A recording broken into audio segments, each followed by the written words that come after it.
Hello दोस्तों, कैसे आप सब। तो आज हम जनरल एंट्रीज में आगे कुछ नेक्स्ट कॉन्सेप्ट देखेंगे जो इंपॉर्टेंट कॉन्सेप्ट्स हैं।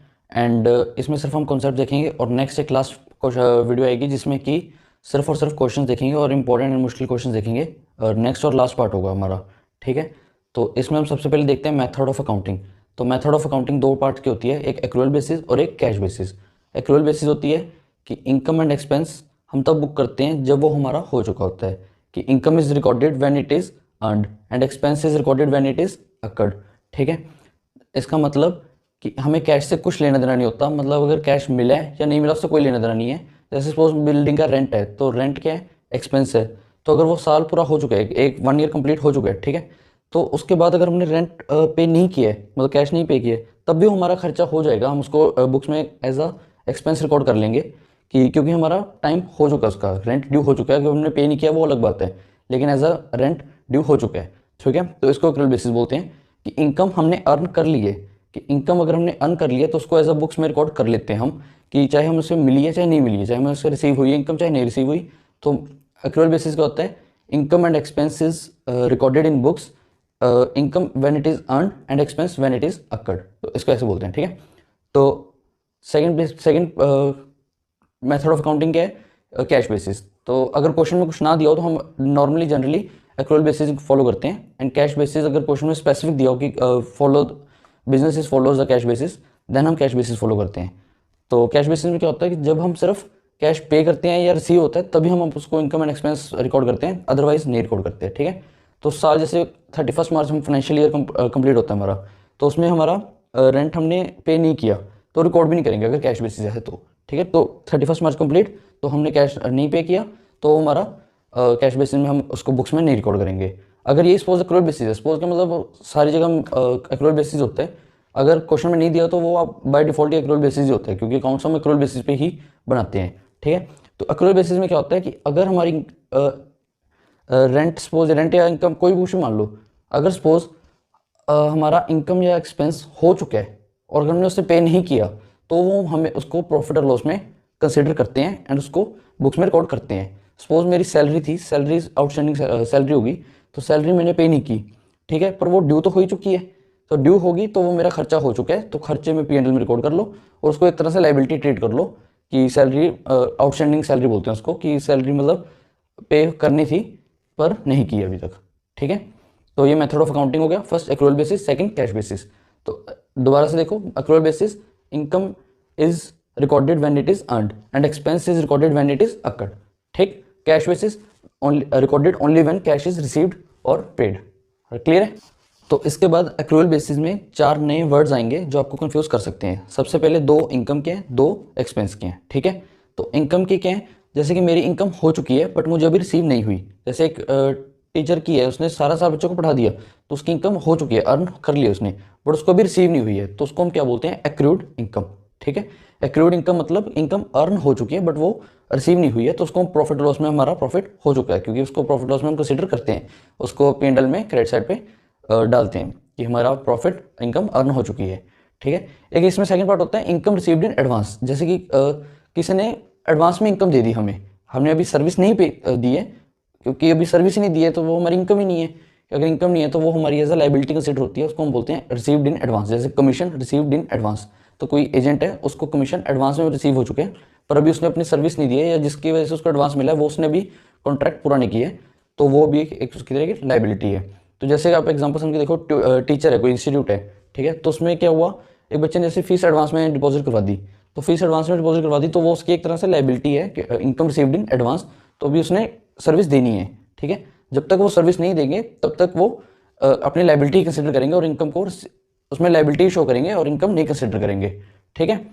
और इसमें तो 2 पार्ट हो गए कि accrued income and received in advance. Accrued income हमारी एसेट है, रिसीव्ड इन एडवांस हमारी लाइबिलिटी है, ठीक है। तो आगे 2 हैं एक्सपेंस के अकाउंट, एक है आउटस्टैंडिंग और एक है प्रीपेड। तो आउटस्टैंडिंग होता है कि हमने जैसे कि आउटस्टैंडिंग सैलरीज आपने सुना होगा, ठीक है, आउटस्टैंडिंग सैलरीज कि सारे साल जैसे काम हो चुका है, आउटस्टैंडिंग मतलब अभी हम पे करना है लेकिन अभी पे किया नहीं है, ठीक है। तो अभी पे करना है लेकिन पे किया नहीं है, तो दैट इज आउटस्टैंडिंग। कि आउटस्टैंडिंग हमने लाइबल है, लाइबिलिटी में हमारी लाइबिलिटी है, पे करना है लेकिन अभी पे नहीं किया। जैसे आउटस्टैंडिंग सैलरीज कि सारा साल स्टाफ ने काम किया उसको सैलरी भी पे करनी है लेकिन अभी पे नहीं की है, तो 31 मार्च आ गया। तो 31 मार्च को जैसे हमने सोचा कि जितनी भी सैलरी है 1 लाख सपोज सैलरी है तो वो पे करनी है लेकिन अभी पे नहीं की है, तो that is liability for the business. और सेकंड है प्रीपेड, कि हमने एडवांस में पे कर दिया, तो एडवांस में पे कर दिया तो वो हमारी एसेट है, ठीक है। अगर हम किसी को एडवांस में पे कर देते हैं तो that is asset for the business. तो नेक्स्ट है प्रीपेड रेंट। प्रीपेड रेंट मतलब कि प्रीपेड, प्री मतलब अभी सर्विस ली नहीं है, पहले ही पे कर दिया, ठीक है। तो जैसे अपने फोन में भी सुना होगा कि प्रीपेड, जैसे प्रीपेड सिम होता है ना, प्रीपेड सिम और पोस्टपेड, तो वैसे ही है कि अभी सर्विस ली नहीं है लेकिन प्रीपेड, पहले ही पे कर दिया, तो that is asset for the business, कि अभी पे सर्विस नहीं मिली है, दैट प्रीपेड, कि अभी पहले ही पे कर दिया है। तो दो हैं एक्सपेंस के, outstanding and prepaid. Outstanding salaries मतलब, आउटस्टैंडिंग मतलब लाइबल है, हम बिजनेस के पे करने के लिए लाइबल हैं लेकिन अभी पे नहीं किया। और प्रीपेड मतलब अभी लाइबल नहीं है लेकिन एज अ एडवांस पे कर दिया, तो वो हमारी एसेट है, ठीक है। तो प्रीपेड एसेट है एंड आउटस्टैंडिंग सैलरीज लाइबिलिटी है। तो इनकम में भी दो हैं, इनकम में दो कौन से हैं, एक received in advance that is liability and accrued that is asset. तो एक बार चारों की डेफिनेशन देख लो, accrued, outstanding, received in advance and prepaid. तो एक्रूड क्या होता है, income earned but not received, ठीक है, इनकम अर्न हो चुकी है बट अभी रिसीव नहीं हुई है, तो दैट इज एसेट, कि इनकम हमने अर्न कर लिया बट अभी रिसीव नहीं हुई है। सेकंड आउटस्टैंडिंग, आउटस्टैंडिंग मतलब हमने पे करना है लेकिन अभी पे किया नहीं है, तो वेयर लाइबिलिटी है हमारी, तो वो हमारी लाइबिलिटी होगी कि हमने उसको पे करना है लेकिन अभी किया नहीं है, ठीक है। थर्ड रिसीव्ड इन एडवांस, तो रिसीव्ड इन एडवांस भी हमारी लाइबिलिटी है कि हमने अभी उसको रिसीव कर लिया, उसको पे नहीं किया है। तो और फोर्थ है प्रीपेड रेंट, प्रीपेड उसको पहले ही पे कर दिया, अगर पहले ही पे कर दिया तो वो हमारी एसेट है, कि उसको पहले ही पे कर दिया। तो सोच के देखो, अगर हमारा खर्चा हो चुका है कि हमने उसकी सर्विस ले ली तो वो हमारा एक्सपेंस है, अगर सर्विस नहीं ली तो हमारी एसेट है, ठीक। कि प्रीपेड रेंट अभी सर्विस नहीं ली तो एसेट है। और आउटस्टैंडिंग सैलरी, आउटस्टैंडिंग सैलरी मतलब सर्विस ले ली तो हमारा एक्सपेंस है और लाइबिलिटी है। कॉन्सेप्ट है ओपनिंग एंट्री। तो ओपनिंग एंट्री क्या होती है, जैसे बिजनेस लास्ट में क्लोज हो गया, ठीक है, 31 मार्च आ गया, बिजनेस क्लोज हो गया, मतलब बिजनेस ऐसे क्लोज होगा, बिजनेस की बुक्स क्लोज होगी, बिजनेस की बुक्स क्लोज होगी, तो उसमें क्या होगा, तो नेक्स्ट ईयर हम जितना भी उसका बैलेंस होगा उसको ब्रॉड फॉरवर्ड करेंगे, ठीक है। जैसे सपोज मेरे पास बिजनेस 31 मार्च को कैश था 20,000, तो वो नेक्स्ट ईयर ब्रॉड फॉरवर्ड हो जाएगा, 1 अप्रैल को ब्रॉड फॉरवर्ड हो गया, ठीक है। तो उसकी एंट्री क्या होगी, अगर सपोज बैलेंस शीट है हमारे पास, तो जितने भी उसमें एसेट साइड में है तो वो सारे डेबिट हो जाएंगे, क्रेडिट साइड में क्रेडिट हो जाएंगे। तो उसमें क्या आएगा, जैसे कैश, बैंक, डेटर, ठीक है, ये सारे एसेट साइड में है। और क्रेडिट साइड में क्या, कैपिटल, लोन्स, आउटस्टैंडिंग सैलरी मतलब पे नहीं किया तो वो हमारी लाइबिलिटी है, आउटस्टैंडिंग सैलरी क्रेडिटर्स, तो हमारे क्रेडिटर्स हैं। तो एंट्री क्या आएगी, cash account debit yes 20,000, bank account debit amount, debtor account debit yes to creditors account, to outstanding salary, to capital, to liability, बस ये एंट्री होगी। एंट्री क्या होता है, बुक्स बिजनेस की बुक्स जब क्लोज हुई 31 मार्च को, तो उसके नेक्स्ट डे हम एंट्री करते हैं कि जो भी उसका बैलेंस होता है ना प्रीवियस डे पे, तो वो सारा हम एंट्री में रिकॉर्ड कर देते हैं। जैसे कि कोई भी कैश, बैंक या कोई कैश, बैंक, एसेट, और लाइबिलिटी में capital, outstanding salaries and liability, loans सब आ जाएगा। नेक्स्ट कॉन्सेप्ट है जीएसटी का, तो उसके बाद हम क्वेश्चंस हम अगली क्लास में करेंगे। तो जीएसटी के कॉन्सेप्ट में क्या है, दो हैं, कि एक तो इनपुट जीएसटी और एक आउटपुट जीएसटी। जब हम सेल करते हैं ना, तो जब हम सेल करते हैं तो अपने कस्टमर से जीएसटी जो हम चार्ज करते हैं, जैसे कि मैंने 10,000 की गुड्स सेल की, उस पर 18% जीएसटी है, तो कस्टमर से कितने लिए, bank account debit 11,800 to sales 10,000 की, सेल्स तो 10,000 की है, टू जीएसटी आउटपुट जीएसटी 1,800, तो वो जीएसटी जो मैंने कस्टमर से लिया है वो मैं आगे गवर्नमेंट को डिपॉजिट करता हूँ, ठीक है। और परचेज के टाइम पे भी जीएसटी पे करते हैं, तो वो हम अपनी जेब तो हम पे करते हैं, तो उसको बोलते हैं इनपुट जीएसटी, कि purchase account debit, input GST account debit to bank. तो परचेज 10,000 की वही सेम 10,000 की 1,800 जीएसटी पे किया और 11,800 बैंक से पे कर दिए।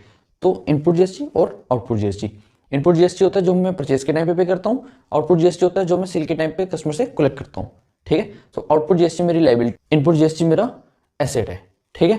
तो आउटपुट जीएसटी में जो गवर्नमेंट को आगे पे करना होता है तो वो मेरी लाइबिलिटी है। तो इनपुट जीएसटी एसेट है, ठीक है। तो ये आपको बेटर समझ में आएगा जब हम क्वेश्चंस करेंगे इसके, ठीक है। तो नेक्स्ट क्लास में हम क्वेश्चन करेंगे, और आज की क्लास को हम रिकैप करेंगे तो हमने क्या देखा था। तो सबसे पहले method of accounting, second adjustment entries, third VAT की liabilities, and fourth opening entry. तो मेथड ऑफ अकाउंटिंग में क्या था, accrual basis and cash basis. Accrual basis क्या होता है कि जब हम इनकम एंड एक्सपेंस तब हम बुक्स में रिकॉर्ड करते हैं जबकि वो अर्न और हो चुका होता है, हमारा अक्कर हो चुका होता है। और कैश बेसिस कि जब हम कैश पे करते हैं या रिसीव करते हैं तब हम उसको रिकॉर्ड करते हैं, ठीक। उसके बाद एडजस्टमेंट एंट्रीज में चार थी, 2 एक्सपेंस की, 2 इनकम की। तो एक्सपेंस एक तो हो गया एक्रूड इनकम, कि एक्रू कर लिया कि इनकम अर्न हो चुकी है बट अभी रिसीव नहीं हुई है, ठीक है। आउटस्टैंडिंग सैलरीज, आउटस्टैंडिंग मतलब salary we are due to pay but we are not yet paid, ठीक है, नॉट येट पेड, कि अभी तक हमने पे नहीं किया बट अभी पे करना है, ठीक है। एक क्या होता है प्रीपेड, प्रीपेड हो गया कि अभी हमने एडवांस में पे कर दिया तो अभी सर्विस नहीं ली हमने तो वो हमारी एसेट है। और एक बचा रिसीव्ड इन एडवांस, कि हमने किसी कस्टमर से एडवांस में रिसीव कर लिया पर अभी हमने उसे सर्विस नहीं दी तो वो हमारी लाइबिलिटी है, ठीक है। एक हमने देखा था ओपनिंग एंट्री, ओपनिंग एंट्री मतलब उस क्वेश्चन में आपको बैलेंस शीट दे देगा और बोल देगा ओपनिंग एंट्री डाल दो। तो 31 मार्च को उसने बैलेंस शीट दे दी कि एज ऑन 31 मार्च ये बैलेंस है हमारे, और 1 अप्रैल को आप ओपनिंग एंट्री डाल दो। तो उसमें कुछ भी नहीं करना, जो एसेट साइड की सारी आ रही है कि एसेट साइड में जो भी आ रहा है कैश, बैंक, डेटर, स्टॉक, और क्रेडिट साइड में जो भी आ रहा है कि loan, capital and outstanding salaries, तो उसको उस जो जिसका बैलेंस है उसको उसी में डालना है। जैसे कि अगर कैश का बैलेंस डेबिट है तो उसको डेबिट में डालना, तो cash account debit, bank account debit to capital and loan and etcetera, ठीक है। तो वो खत्म हो जाएगा। उसके बाद जीएसटी का, जीएसटी में इनपुट जीएसटी और आउटपुट जीएसटी। आउटपुट जीएसटी जब हम कस्टमर को सेल करते हैं उससे कलेक्ट करते हैं। इनपुट जीएसटी जब हम किसी परचेज की हमने और उससे कलेक्ट कर लिया, कि हमने परचेज किया और उससे कलेक्ट कर लिया, अगर रिटर्न होगा तो वही रिवर्स हो जाएगा, ठीक है। तो that's it for the day.